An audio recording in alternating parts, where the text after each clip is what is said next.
Bismillahirrahmanirrahim. Assalamualaikum warahmatullahi wabarakatuh.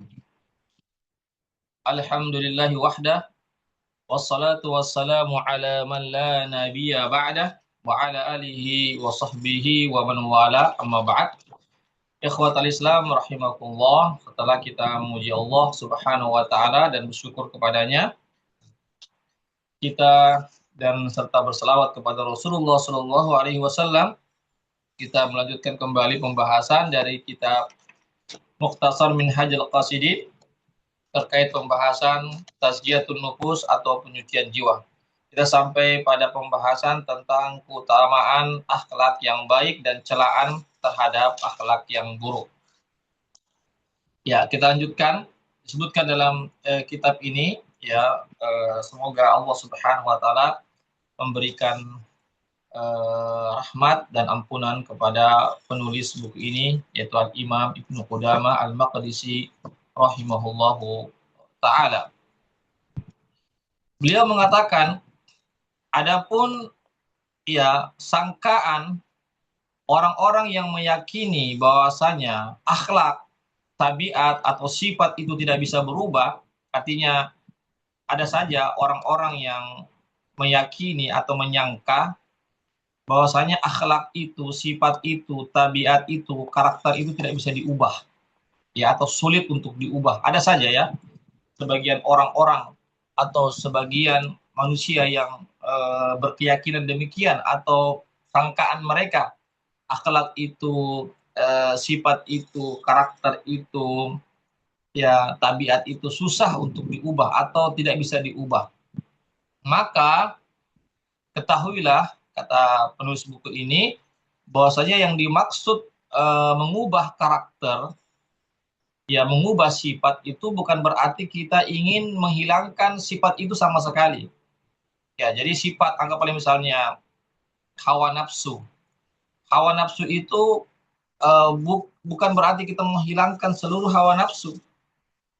Iya, bukan itu yang dimaksud, tapi bagaimana kita bisa mengendalikan hawa nafsu. Itu maksudnya. Ya, sama juga marah.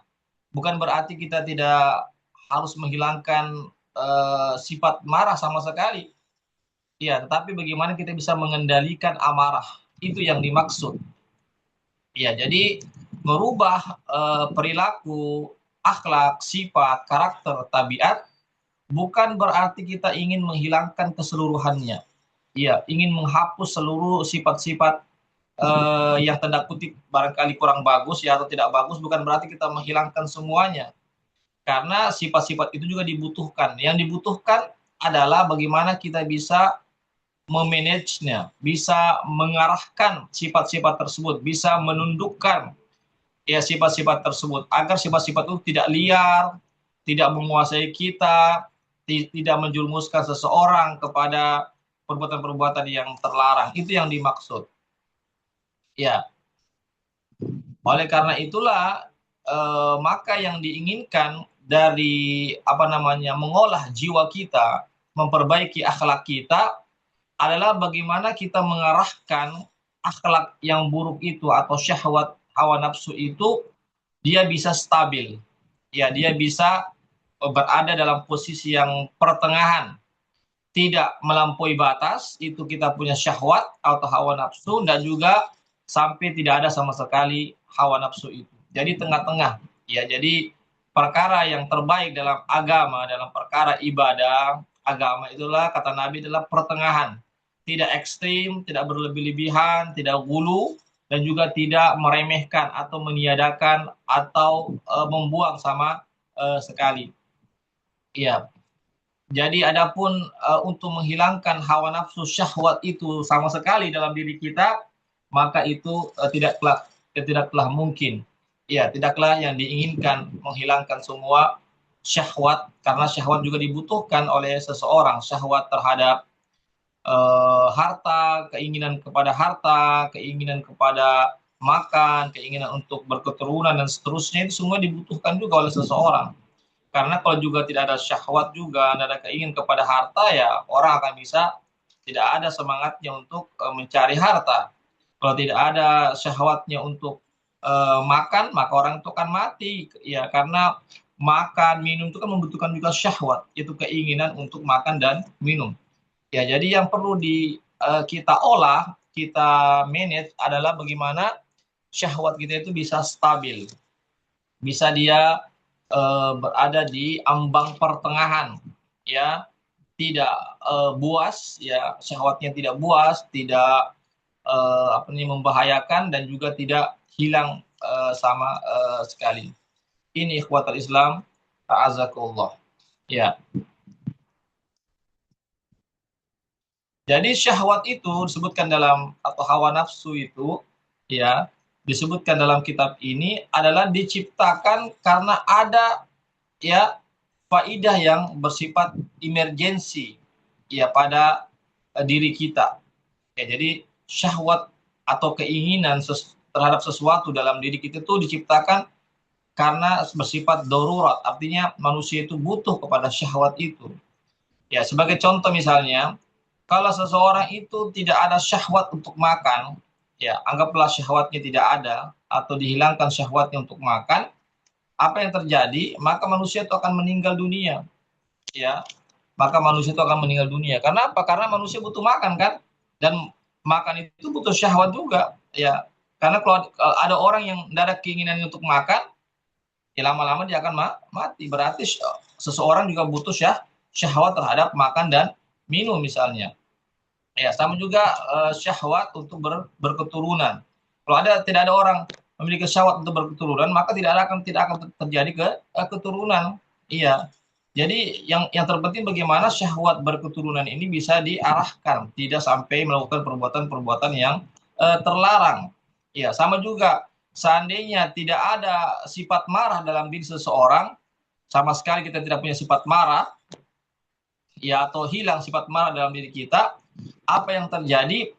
Maka seorang itu tidak bisa membela dirinya dari hal-hal yang membahayakan dirinya. Ya, misalnya ada sesuatu membahayakan dirinya atau ada musuh atau orang jahat yang ingin mengganggu dia, ya, tetapi dia tidak memiliki sifat marah terhadap perbuatan buruk itu, kejahatan itu, apa yang terjadi? Dia akan binasa. Tapi kalau dia bisa memiliki sifat marah, ya dia bisa melawan, minimal dia menghindar ataupun berlari. Tapi kalau dari sifat marah, ya dia pasrah begitu saja, akhirnya dia bisa dibinasakan oleh orang-orang jahat. Jadi sekali lagi, syahwat amarah, syahwat untuk berketurunan, syahwat untuk memiliki harta, ya, syahwat untuk makan dan minum, itu semua dibutuhkan. Ya, yang terpenting adalah jangan syahwat itu merajalela, ya, berkuasa dan seterusnya. Iya. Contoh misalnya, dalam Al-Qur'an Allah mengatakan asyiddau 'alal kufar.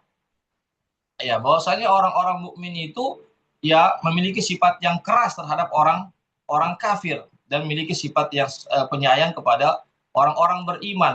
Ya, dan sifat keras ini lahir muncul karena adanya sifat amarah. Tidak mungkin ada sifat tegas ataupun keras kepada orang-orang kafir tanpa didahului dengan sifat amarah. Coba seandainya tidak ada sifat amarah, maka umat muslim akan tidak memiliki yang tegas kepada orang-orang kafir. Jika sudah tidak ada sifat tegasnya orang muslim kepada orang-orang kafir, maka kita akan diombang-ambing oleh orang kafir, kita akan dihinakan, kita akan diinjak-injak.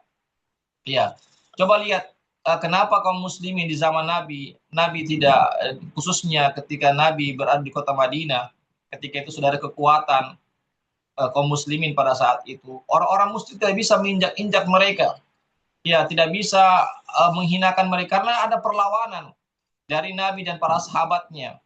Coba seandainya tidak ada sifat marah dari Nabi untuk mempertahankan agama dan kehormatan mereka, mempertahankan negeri mereka, maka mereka akan dihinakan, mereka akan dimusnahkan, mereka akan injak-injak, agama akan disepelekan dan seterusnya. Ya, jadi sifat marah juga dibutuhkan dalam kehidupan ini. Ya, tapi kemarahan pada tempatnya, kemarahan yang bisa dikontrol, kemarahan dalam membela agama dan seterusnya, membela kehormatan, bukan amarah yang yang kelewat batas, bukan amarah yang bukan pada tempatnya, itu yang kita tidak inginkan. Ya, seandainya tidak ada amarah dalam diri kaum muslimin, maka tidak ada orang yang mau berjihad, ya, melawan orang-orang kafir. Orang-orang kafir masuk ke negeri kita, menjajah kita, maka kita pun tidak bisa berbuat apa-apa. Karena apa? Karena sifat marah itu sudah hilang dari diri kita. Kenapa orang-orang kafir tidak bisa menjajah kita, tidak bisa menjajah Nabi dan para sahabatnya, khususnya ketika berada di kota Madinah? Karena kaum muslimin masih memiliki sifat marah dalam dirinya, tapi sifat marah yang tepat, yaitu apa? Menghadapi kezoliman, menghadapi orang-orang kafir yang ingin menguasai mereka. Ya, begitu juga firman Allah Subhanahu wa taala, wal kadhiminal ghaidha. Ciri-ciri orang yang bertakwa dalam surah Ali Imran ayat 134 adalah orang-orang yang bisa menjaga amarahnya, ya, bisa menahan amarahnya, bisa mengendalikan amarahnya, bukan orang yang tidak punya marah. Ya, dari ayat ini, orang-orang yang bertakwa bukan orang yang tidak memiliki rasa marah, sifat marah, tapi orang yang bisa mengendalikan amarahnya, orang yang bisa menahan amarahnya. Itulah orang-orang yang beriman. Ya, bukan berarti orang yang tidak bisa marah. Semua kita pasti marah. Ya, kalau agama kita diganggu, kalau kehormatan kita, keluarga kita yang diinjak-injak, ya, dihinakan, pasti kita marah. Tetapi bagaimana kita bisa mengontrol daripada amarah itu sesuai dengan pada kondisi dan tempatnya. Ini kekuatan Islam, azakumullah. Sama juga dengan yang dituntut oleh syahwat kita terhadap makan dan minum, itu adalah pertengahan. Itu kita tidak rakus dalam mengkonsumsi makanan dan minuman, tidak berlebihan, tidak boros, dan juga tidak ada sama sekali keinginan untuk makan itu. Iya. Oleh karena itu dalam Al-Qur'an Allah menyuruh kita untuk pertengahan dalam masalah makan dan minum. Allah berfirman, wa kulu washrabu wa la tusrifu, ya, surah Al-A'raf ayat 31. Makan dan minumlah kalian, namun jangan berlebih-lebihan, jangan boros, jangan mubazir dalam makan dan minum itu. Ya. Jadi di sini pertengahan. Pertama kita disuruh makan dan minum, ya, karena kita butuh makan, ya, butuh minum, karena kita dengan makan minum kita bisa beraktivitas dengan baik, kita bisa beribadah dan seterusnya. Namun di sisi lain Allah mengatakan jangan berlebih-lebihan. Karena apa? Karena makan dan minum berlebih-lebihan itu membahayakan diri seseorang. Ya, akan menyebabkan syahwatnya berlebih-lebihan, akan menyebabkan dia malas beribadah, ya, bahkan bisa menimbulkan penyakit dan seterusnya. Jadi di sini pertengahan.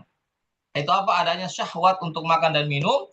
Yang kedua, bagaimana syahwat dan minum ini tidak sampai melampaui batas. Ini kekuatan Islam, azakumullah, yang harus kita pahami bersama dalam masalah ini. Iya. Jadi yang diinginkan adalah sifat pertengahan dalam makan dan minum. Silakan kita makan, silakan kita minum, ya, tetapi jangan berlebih-lebihan sehingga membuat kita malas beribadah, sehingga membuat kita sakit, sehingga membuat kita malas untuk menuntut ilmu karena disibukkan dengan makan, sedikit-sedikit makan, makannya berlebih-lebihan sampai kita tidak bisa bergerak, dan seterusnya dan seterusnya. Begitu juga tentang masalah masalah berinfak. Ya, dalam berinfak atau bersedekah, ya, itu juga kita harus pertengahan, harus imbang di situ. Tidak kita berinfak dengan menghabiskan seluruh harta kita, itu juga tidak dibenarkan, karena kita juga butuh harta, butuh tanggung jawab terhadap keluarga kita untuk kita biaya hidupnya dan seterusnya, minimal kepada diri kita. Ya, yang kedua juga jangan kita kikir. Ya, yang tidak mau kita keluarkan harta kita untuk berinfak di jalan Allah, untuk kegiatan dakwah, pendidikan orang-orang miskin, untuk kegiatan masjid, untuk kegiatan kita sosial yang lainnya, jangan kita kikir di situ. Karena dari harta-harta itu ada hak-hak orang-orang yang tidak mampu, hak-hak dakwah dan pendidikan, ada hak-haknya masjid yang butuh support agar masjid ini misalnya bisa diberdayakan, dimakmurkan dan seterusnya. Ya, jadi di situ kita harus imbang di situ, ya. Tidak boleh kita ada yang berat sebelah, ya. Jangan sampai harta itu kita habiskan, infakkan semua di jalan Allah, padahal kita punya tanggungan, ya, punya keluarga, punya anak, istri dan seterusnya, punya, ya, keluarga yang lainnya yang kita harus bantu dan seterusnya. Itu tidak boleh, ya. Atau sebaliknya, kita tidak mau mengeluarkan harta kita, padahal ada orang-orang yang butuh bantuan kepada kita, orang-orang miskin, orang-orang fakir, orang papa, anak-anak yatim, ya, yang butuh bantuan kita, padahal kita memiliki harta. Iya. Jadi subhanallah, Islam itu adalah agama pertengahan, agama yang moderat, ya agama yang adil, agama yang tidak berat sebelah, agama yang mengakomodir antara kebahagiaan dunia dan akhirat. Itulah agama kita. Ini yang harus kita syukuri dengan adanya agama Islam ini, ya. Ikhwatul Islam, azakullah. Terkait tentang masalah infak ini, kita tidak boleh berlebih-lebihan dalam infak dan juga jangan juga kikir dalam berinfak mengeluarkan harta kita. Allah SWT berfirman dalam surah Al-Furqan ayat 67. Allah berfirman, "Walladzina idza anfaqu lam yusrifu wa lam yaqturu wa kana baina dzalika qawama." Ya, dan orang-orang ya yaitu tentang hamba-hamba Allah Subhanahu wa taala. Siapa hamba-hamba Allah Subhanahu wa taala? Itu orang-orang di antaranya adalah orang-orang yang apabila mereka menginfakkan hartanya, mensedekahkan hartanya di jalan Allah, mereka tidak sampai berlebih-lebihan, tidak menghabiskan seluruh hartanya. Walam yakturu dan juga tidak kikir, artinya tidak mau mengeluarkan hartanya di jalan Allah. Wa kana baina dzalika qawama, namun mereka itu pertengah-tengahan, tidak boros dan juga tidak kikir. Ini yang diharapkan kita terhadap harta yang kita miliki. Ini ikhwatul Islam, azakullah, ya, yang harus kita pahami bersama dalam masalah ini. Kemudian bahwasanya terkadang kita memiliki fitrah yang baik, ya, akhlak yang baik, karakter yang baik, itu sudah terkadang merupakan satu pemberian anugerah dari Allah sejak kita kecil, ya. Kita lihat ya, ada sejak kecil, sejak remaja, oh anak itu masya Allah orangnya sabar, dermawan, itu ada, ya, itu sudah merupakan anugerah dari Allah Subhanahu wa taala, ya. Jadi oleh karena itulah kita lihat ya, ada atau banyak ya dari anak-anak yang Allah ciptakan dia jujur sejak kecil, orang yang dermawan, suka membantu, orang yang bersabar, itu ada. Ya, namun ada juga karakter, sifat dan tabiat itu baru didapatkan dengan usaha, dengan kita mengolah. Sebagaimana kalau kita ingin ahli dalam sepak bola misalnya, ya kita harus berlatih terus, kaki kita berlari dan seterusnya. Kalau kita ingin latih untuk berlatih kuat untuk menjadi seorang pelari jarak jauh, kita harus terus berlari ya setiap harinya. Kalau kita ingin kuat ahli dalam bidang-bidang cabang olahraga yang lainnya, maka tidak ada jalan lain, maka kita harus terus berlatih dan berlatih. Iya, maka kita akan bisa menjadi seorang atlet misalnya, atau orang yang ahli di bidang olahraga. Sama juga dalam masalah jiwa, masalah akhlak, masalah sifat, karakter, tabiat, itu juga perlu diusahakan, perlu namanya diolah, namanya olah jiwa, olah karakter, ya, bukan cuma olahraga saja, bukan cuma olah jasmani, olah fisik, tapi olah jiwa, olah ruh, ya, itu juga harus diupayakan, ya. Tentang apa, ya, tentang bagaimana kita menggiring atau mengarahkan kita punya jiwa ini untuk bisa memiliki akhlak-akhlak yang baik, ya. Jadi jiwa ini harus kita arahkan, ya, karena jiwa ini ibarat anak kecil, ya. Kalau atau nafsu kita ini ibarat anak kecil kan perlu diarahkan. Coba anak kecil sudah diarahkan, dia akan sembarangan melakukan hal-hal yang membahayakan dirinya. Ya, karena apa? Karena otaknya, pikirannya belum sampai di situ. Oleh karena itu orang tua perlu mengarahkan anak-anaknya. Sama juga kita punya jiwa, kita punya punya nafsu, ya, punya syahwat, ini harus diarahkan. Ya, kalau tidak, maka dia akan melakukan hal-hal yang tidak dibenarkan. Ya, kalau kita arahkan kepada kebaikan, maka nafsu itu akan tunduk kepada kebaikan. Ya, dan dia akan terbiasa untuk melakukan kebaikan. Tapi kalau nafsu ini kita arahkan kepada perbuatan-perbuatan keburukan, kita biasakan terhadap akhlak-akhlak yang buruk, dia akan tumbuh menjadi sosok ya pribadi-pribadi yang memiliki akhlak yang buruk. Ini kekuatan Islam, azakullah. Contoh misalnya, kita menginginkan bisa memiliki sifat dermawan. Anggaplah selama ini kita kikir misalnya, malas berinfak, tidak mau kita bersedekah padahal kita punya harta misalnya. Tetapi kita berupaya untuk bagaimana menghilangkan sifat kikir itu. Ya, bagaimana caranya? Ya, kita harus berupaya untuk memiliki sifat dermawan. Ya, dengan cara apa ya? Dengan cara kita belajar untuk berinfak meskipun sedikit demi sedikit. Itu caranya, ya. Kalau kita malas berinfak, kita pikir kita harus lawan dengan cara kita berinfak, dengan cara kita menjadi orang yang dermawan. Ya, apakah kita menyumbang dengan sembunyi-sembunyi atau dengan secara terang-terangan, yang penting kita ikhlas semata-mata karena Allah Subhanahu wa taala. Kemudian misalnya kita selama ini punya sifat sombong, angkuh, misalnya bangga diri, ini adalah merupakan sifat-sifat yang buruk, dan ini bisa kita upayakan akhlak-akhlak yang buruk ini berubah menjadi akhlak yang baik. Itu apa? Akhlak yang tawadu, rendah hati, tidak sombong dan seterusnya. Maka itu kita upayakan, ya. Upayakan bagaimana kita menundukkan nafsu kita, hawa nafsu kita, jiwa kita, syahwat kita agar tidak sombong, ya, menjadi orang yang tawadu, orang yang sabar, ya. Ini ikhwatal Islam, azakullah, ya. Jadi sekali lagi semuanya harus diupayakan, ya.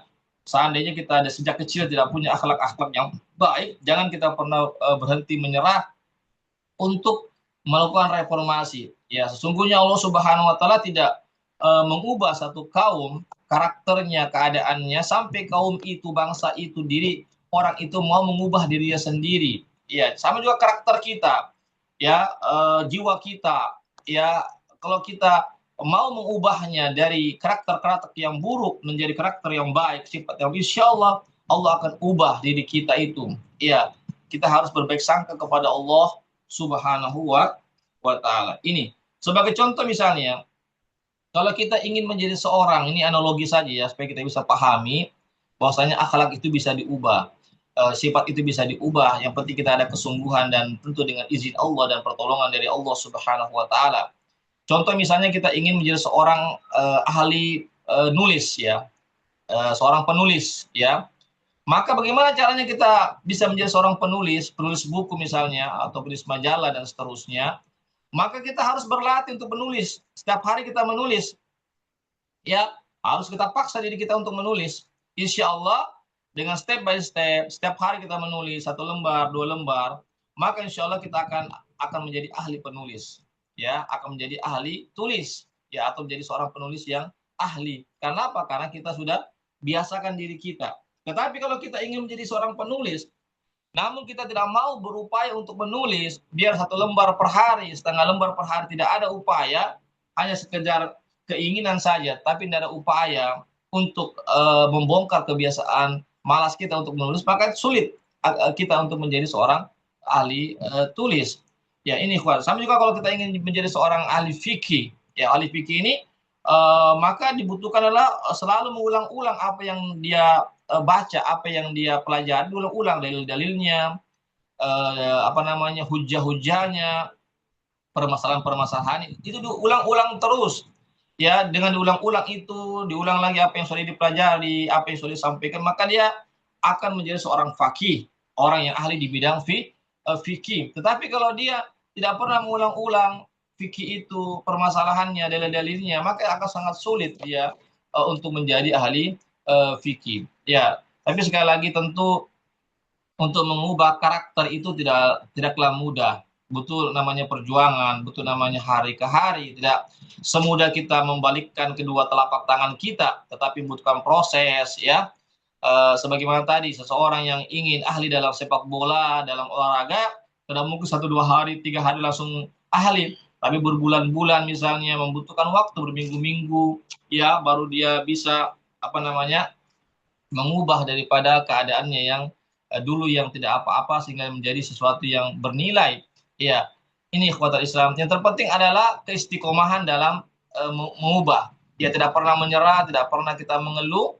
Ya, bahwasanya perubahan itu membutuhkan perjuangan, kesabaran, pengorbanan, yang membutuhkan waktu, ya, tenaga, pikiran, dan juga doa kepada Allah Subhanahu wa taala. Tapi dengan kita melakukan perubahan sedikit demi sedikit, maka insya Allah akan ada perubahan. Sama seperti air yang menetes ke batu, meskipun dia setetes-setetes setiap harinya, kalau dia terus-menerus, ya, maka batu itu akan berpengaruh. Ya, minimal batu itu ada goresan-goresan dan seterusnya. Ya, ini ikhwatal Islam, azakumullah. Ya, sekali lagi, biarlah sedikit kita lakukan, tetapi itu terus-menerus. Oleh karena itu kata Nabi, ahabbul a'mal ilallahi adwamuhu wa in qalla. Amalan yang terbaik di sisi Allah adalah biarlah sedikit kata Nabi, yang penting itu terus menerus. Iya, jadi latihan kita mau memperbaiki akhlak kita biar sedikit demi sedikit, tapi itu terus menerus kita lakukan, maka insya Allah kita akan bisa mengubah akhlak kita yang tadinya buruk menjadi akhlak yang baik. Ini ikhwatal Islam, azakullah. Jadi sekali lagi ya, dan juga dibutuhkan dalam meraih memperbaiki akhlak kita menjadi akhlak yang baik, kita butuh berteman dengan orang-orang yang baik. Ya, kita butuh lingkungan yang baik, karena lingkungan itu atau teman-teman itu sangat mempengaruhi akhlak-akhlak kita. Kalau teman kita buruk, lingkungan kita buruk, maka kita akan juga terkena imbasnya. Lambat laun kita akan menjadi buruk. Tapi kalau teman-teman kita baik, anggaplah kita dulu orang-orang tidak baik, tapi kita berteman dengan orang-orang baik, orang-orang yang soleh, orang-orang yang taat, insya Allah kita akan menjadi orang yang baik di kemudian hari. Ini yang perlu kita perhatikan bersama. Nabi bersabda, almaru ala dini khalili falyandur ahadukum man yukhalil.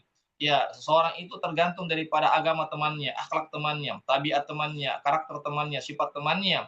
Maka hendaklah salah seorang dari kalian memperhatikan kepada siapa, dengan siapa dia berteman. Ini hadis Nabi sudah satu ini sudah cukup bagi kita untuk bagaimana kita memperbaiki akhlak kita. Dengan cara diantaranya adalah kita terus mengolah diri kita, berupaya meraih akhlak yang baik. Yang penting juga adalah kita berkawan, berteman, mencari lingkungan yang baik-baik, orang-orang yang baik, orang-orang yang soleh, karena mereka akan menjadi cerminan bagi kita untuk melakukan reformasi terhadap akhlak-akhlak kita selama ini. Demikianlah apa yang bisa kami sampaikan. Ikhwatal Islam, azakullah. Ya, sebelum saya tutup, kalau ada mau bertanya tentang masalah keutamaan akhlak yang baik dan celaan bagi akhlak yang buruk, dipersilakan.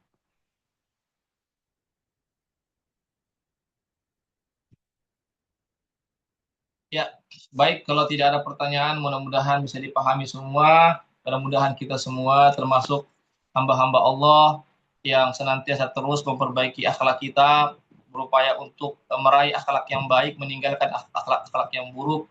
Semoga kita bergaul, mendapatkan lingkungan orang-orang yang baik, karena dengan akhlak yang baik inilah, maka kita akan diridhoi oleh Allah Subhanahu wa Ta'ala. Bahkan Nabi bersabda, orang mukmin yang sempurna imannya adalah orang yang paling baik akhlaknya. Demikianlah apa yang bisa kami sampaikan. Mohon maaf atas segala kekurangannya. Wabillahi taufiq wal hidayah. Wassalamualaikum warahmatullahi wabarakatuh.